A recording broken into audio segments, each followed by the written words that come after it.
Hey, what's up guys? Today, I'll be showing you paano palitan yung inyong PLDT My DSL Wi-Fi password or even your Wi-Fi SSID. Let's start! Alright, so to start off, bago nyo mapalitan yung inyong mga Wi-Fi settings, kailangan nyo ng siguraduhin na connected kayo sa inyong Wi-Fi network. So, checking here, I am now connected to my PLDT DSL na Lintech network. After that, open up Google Chrome or Firefox or kahit anong internet browser na gusto nyo. And then from here, type nyo lang 192.168.1.1. By default, ito yung address ng lahat ng PLDT DSL Fibr routers. So for the username, ang default is admin for the username, and for the password, ang default is 1234. Click login. And we're here now at the homepage. Ngayon, click on the WLAN menu at the top portion of the page. And then, at the basic menu, makikita natin SSID PLDT Home DSL. So, basically, ito lang yung kailangan yung palitan to change your PLDT DSL SSID. So, bigyan tayo ng sample.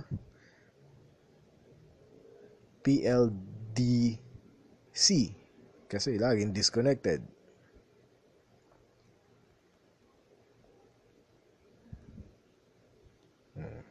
Yan ang hashtag. Bagal pa more. Alright. After that, click apply changes. Wait for 20 seconds. Now, huwag kayong magpapanik pag na-disconnect kayo kasi normal lang yun. Kasi binago nyo nga yung SSID or yung mismong name ng network ng Wi-Fi nyo. Okay. Check natin kung connected pa tayo. Oops. Balik na tayo sa home. Settings. Wi-Fi.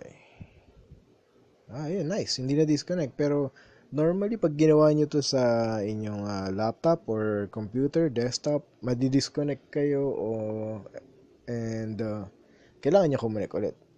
So, for example, na-disconnect tayo, off na lang natin, and on. Ngayon, mapapansin nyo dito, hindi yata siya mag-auto-reconnect. Kasi naiba yung, nag-auto-reconnect siya. Pero, doon sa mga iba nyong gadgets or devices, hindi siya mag-auto-reconnect kasi nabago yung pangalan ng inyong laptop, or nabago yung pangalan ng inyong router or yung internet network, yung Wi-Fi network nyo, nabago yung pangalan. So, open nyo lang uli, connect lang uli kayo using the new network name, which is PLDC. In our example, PLDC. Connect lang uli kayo, huwag kayo magpapanic, and then just use the same password that you are using before. Ngayon, balik tayo sa Google Chrome. At ang papalitan naman natin is yung Wi-Fi password. Again, huwag kayong malilito Wi-Fi password and Wi-Fi name ang pinapalitan natin dito. Hindi yung username or password para makapasok dito sa router menu. Kasi iba, as you noticed earlier, nung nag-login tayo dito sa PLDT menu, ang ginamit nating password is admin, username and password is admin, password is 1234. So, iba yung router password at iba yung Wi-Fi password. So, para lang malinaw huwag kayong malito doon. Ngayon, papalitan naman natin yung password ng ating Wi-Fi.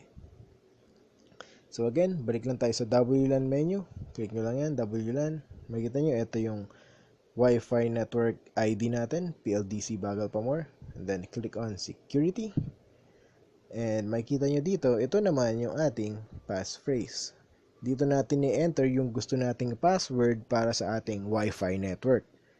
Naulit ko ito yung password para sa Wi-Fi, para makapasok ka sa Wi-Fi, para magamit mo yung internet. Hindi ito yung password para maka-open ka nitong menu sa router. Okay? Ngayon, enter natin yung password nating bagong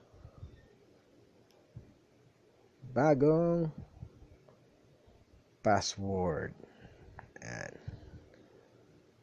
And then, after nyo enter yung inyong bagong password na literal na pinag-isipan masyado, click Apply Changes. Ayan, just as what we saw earlier, 20 seconds ulit bago mag-restart. Now, for the SSID kanina or yung Wi-Fi ID natin kanina, nung pinalitan natin, di tayo na-disconnect. Pero, for sure, ito, pinalitan natin yung password. Kaya, dapat ma-disconnect na tayo sa Wi-Fi. So, go back home. Go back to your Wi-Fi settings.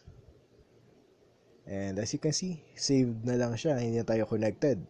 So, click nyo lang uli yung connect. Tapos, enter nyo yung bagong password.